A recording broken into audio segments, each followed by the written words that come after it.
Another day, another house tour. We are here now in Sampaloc, Manila para ipakita sa inyo itong magiging future modern townhouse mo. Pagpasok natin, meron tayong one-car garage na kasyang-kasya yung SUV. Even the pickup truck, kung meron kayong pickup truck, kasyang-kasya dito. No? So makikita nyo po, meron sa ceiling, high ceiling na rin tayo, naka-PVC ceiling, may pin light and then may strip light na rin po tayo.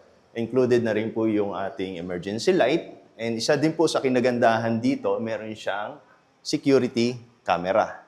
So may kita, safe na safe, no?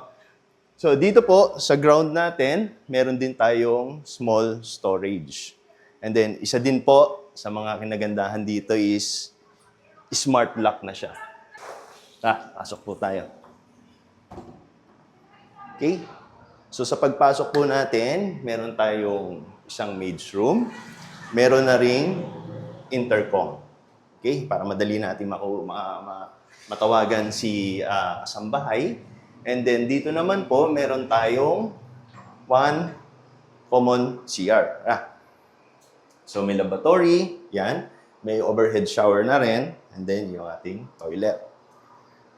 So meron na rin tayo ditong small kitchen. Included na rin po yung ating overhead cabinet. And then dito din po sa baba. Okay? So dito naman, pagpasok po natin, dito yung magiging laundry area natin. Okay, so meron na rin po tayong stainless water pump na kaya mag-provide ng tubig sa lahat ng natin hanggang 4th floor. So meron na rin tayong fire exit. Nakikita niyo po. Okay? Panik naman po tayo sa 2nd floor. So dito naman po tayo ngayon sa 2nd floor. Okay? Sa 2nd floor, meron po tayong common CR, common bathroom. Okay? So, meron na rin siyang lavatory, toilet, and overhead counter. So, mayroon na rin heater. Every CR, meron na rin pong heater. And then, this one, ito po yung ating unang room dito sa 2nd floor. So, meron na rin po tayong modular cabinet. So, makikita nyo, meron na rin po siyang strip light. So, every time na i-open nyo, automatic po siya. Meron din po tayong casement window. So, for air ventilation. So, pag in-open nyo, napakahangin dito. And then, meron na tayong pin light and then may dim light. Okay? Meron na rin po siyang intercom. So, makikita nyo, meron na rin po siyang CCTV. So, every floor, meron po tayong CCTV for security. Ngayon, dito naman po tayo sa ating magiging living area and dining area. Okay? Unahin natin yung kitchen. So, meron na ring overhead, cabinet, and then dito rin po sa baba. Tapos ito yung magiging bar counter natin. Okay? So, may mga pin light na rin, may mga chandelier. Ito yung magiging dining area po natin.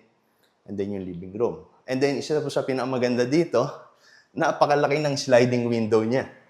Makikita nyo lang yung sliding window na ganito sa mga teleserya lang, mga pangyayamanin. So, pag inopen nyo po, napakahangin.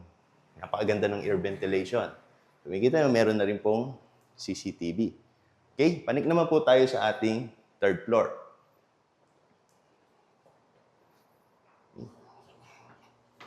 Okay, so sa pagpanik po natin sa 3rd floor, unahin natin yung ating master's bedroom. Okay? So sa pagpasok natin, merong intercom, and then yung walk-in closet. Meron with modular cabinet with strip light. Okay? Yan. And then, meron din siyang sariling bathroom with overhead, shower, heater, toilet, and lavatory. Okay? So, ito naman po, dito, yung magiging, dito po natin ilalagay o dito nyo ilalagay yung inyong master's bed. Okay? With pin light, modular, with dim light na rin, and balcony. Okay? So, napakalaki ng sliding niya. So, ito po yung magiging balcony nyo. Gusto nyo magpahangin-pahangin. So, makikita nyo yung NLEX connection. So, ibig sabihin, dito sa area natin, malapit lang tayo makapasok sa NLEX kung ano. So, makikita nyo rin po yung street, tahimik, and then wide street, no? hindi ganun ka, ano yung mga, even may mga sasakyan nakaparada, hindi ganun kahirap mag-drive ng sasakyan or pumasok. Okay? Naman tayo sa ating second room dito sa ating third floor. Okay? So almost same design yung sa atin sa second floor, pero ang kinaibahan lang po niya is yung kanyang bathroom, meron siyang sariling bathroom. Yan. So merong heater, overhead shower, toilet, and lavatory.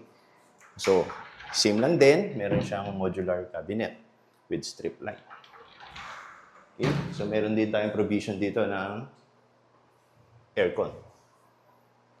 So panik naman po tayo sa ating fourth floor or last floor. Okay, so dito na po tayo sa ating last floor, sa ating fourth floor. So ito po yung ating bedroom dito sa fourth floor. Yan, so same with the third, yung dun sa room sa third floor, meron din siyang modular cabinet, bathroom. Yan.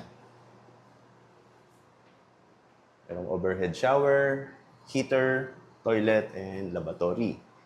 So, meron, same lang din po yung window.